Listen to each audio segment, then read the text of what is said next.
This is great. Well, what's our first recipe going to be? First recipe is going to be Chilean bean soup, and it's a recipe with a lot of fresh vegetables. Originally, it's made with shelled beans, and it's kind of hard to find here, the shelled beans, so I use lima beans instead. So we're going to be making a Chilean lima bean soup. Okay, all right. Let's read those ingredients. Okay. So we're going to be using 1.5 pounds of frozen lima beans, 2 cups of squash chopped, 2 cups of frozen corn, 1 medium onion chopped fine, 2 cloves of garlic, 2 medium tomatoes, very ripe, hopefully, and 1 tablespoon of olive oil, about 8 basil leaves, fresh basil leaves chopped, 2 tablespoons of chicken-style seasoning, which is optional. We also are going to use 1 tablespoon of paprika and 3/4 tablespoons of salt, or salt to taste, we'll say. Okay. Okay, yeah. So let's go ahead and put our squash, which is right here. I usually use either butternut or acorn. Okay. But you can use any squash you like, really. So, as long as it's not summer squash, like zucchini. So these are winter squashes? Yes. They're a little bit harder. Their texture's a little firmer, isn't it? Yes, that's correct. Okay. That's what we want. So we're gonna. So you'll see that this soup is got a lot of vegetables. Yeah. You know, something I noticed about this is, well, I've been exposed to more Mexican cooking, and this has many ingredients in it that I'm not used to thinking of in, well, south of the border cooking, so to speak, but it's Chile, it's different countries. We use a lot of beans down there, and but not so much of the beans that are used here. Different varieties of beans, and that we use a lot of fresh beans, like the fresh fava beans and the fresh shelled beans, and even the fresh peas are used a lot down there. So I'm going to go ahead and put about a pound and a half of frozen. You can, of course, defrost them ahead of time if you like. Of course, that will take away from the cooking time. But I'm going to go ahead and pour those in.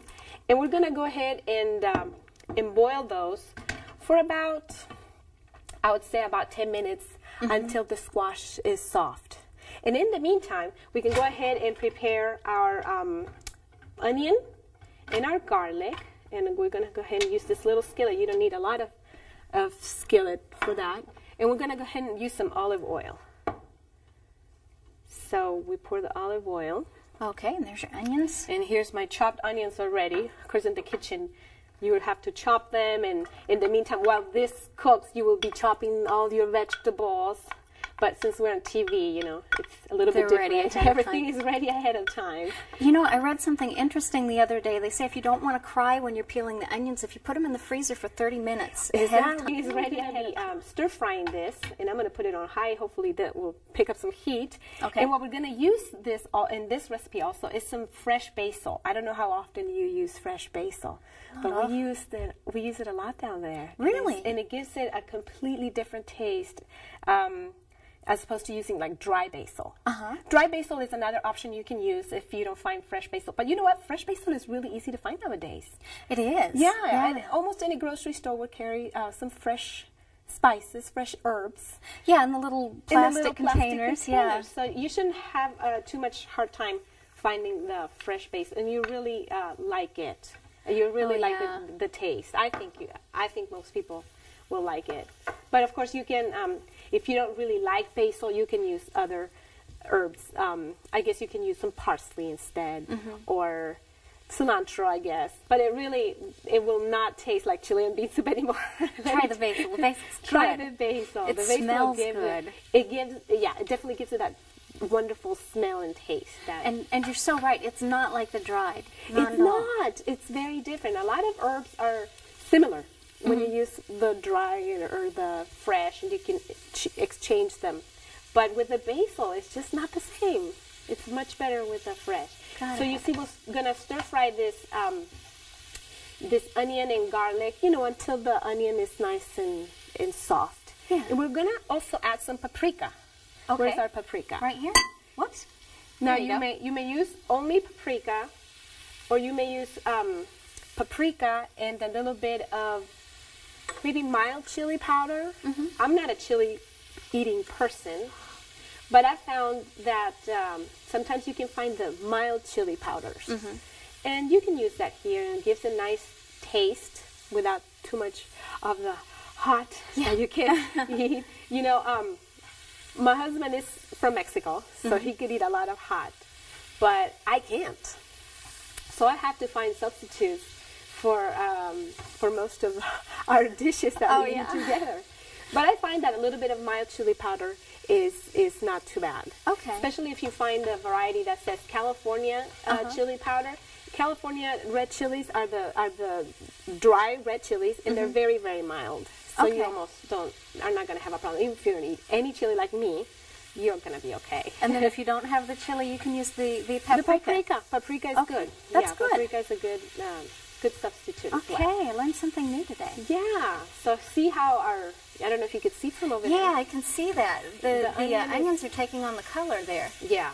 Yeah, and that will bring out the flavor more of the spices and the paprika. And so you will want to do this. Now you can also, if you don't want to stir fry anything, you can put it all in the pot, the garlic and the onion. But doing it like this really brings out more flavor, so it makes it, I think, more tasteful. Seems like it would mingle those flavors. Yeah. So, and then we're going to go ahead and add some corn. Now, of course, the best option for this dish, this is a summer dish, even though we use a little bit of winter squash. I don't know how they do it over there in Chile, because they do it in the summer with winter squash. But anyway, it works out that way. And we use fresh corn almost all the time in this dish.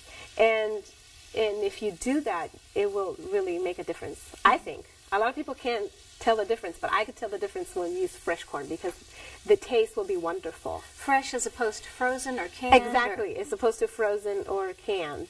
So if you grow your own corn, what you could do is maybe cut off the corn from the cob and freeze it and use it later too. Sounds good. But if you grow your own corn and you want to use your own garden variety of corn, that would be wonderful for this soup. Wow, this looks like it's going to be a beautiful dish. All those different shapes and colors. Yeah, exactly. So I'm going to go ahead and add a little bit more water. Make sure we have enough to make the soup not too thick, but not too thin either. Just nice and chunky. And we're going to use some tomatoes as well. Now for the tomato, this is one recipe where it's better if you peel the tomato first and take out the seeds if you can. Okay. It's not 100% mandatory, but it makes it a little better. Does it make the texture different? Yeah, I think it not having the peel. Now, I've heard that the easiest thing to do when you're going to peel the tomato is dip it in hot water previously. Yeah. Oh, really? Dip it in hot water, maybe a couple minutes, and then peel it, and it's really easy. So the skins just pop right off? Yeah, it just kind of peels right off, so it makes it really easy. Okay. So we're going to go ahead and add, I think we put two medium tomatoes. And if you can find ripe tomatoes, that would be perfect. But if you can't, that'd be okay too. And we're going to go ahead and add now, hopefully by now you would have these boiling for quite a few minutes. We're going to go ahead and add the onion and the garlic and the paprika and basil mix. Ooh. Yeah, so you see here it's not boiling yet, but in your house you'll have it nice and boiled for a while. And we're going to go ahead and add some salt. I put 3/4 of a tablespoon, but it's really salt to taste, because some people like it more saltier than other people. And then we're going to add some chicken style seasoning. This is optional, but it just gives it a little bit better flavor. Okay, hey, I know what I'm having for lunch today. Yeah.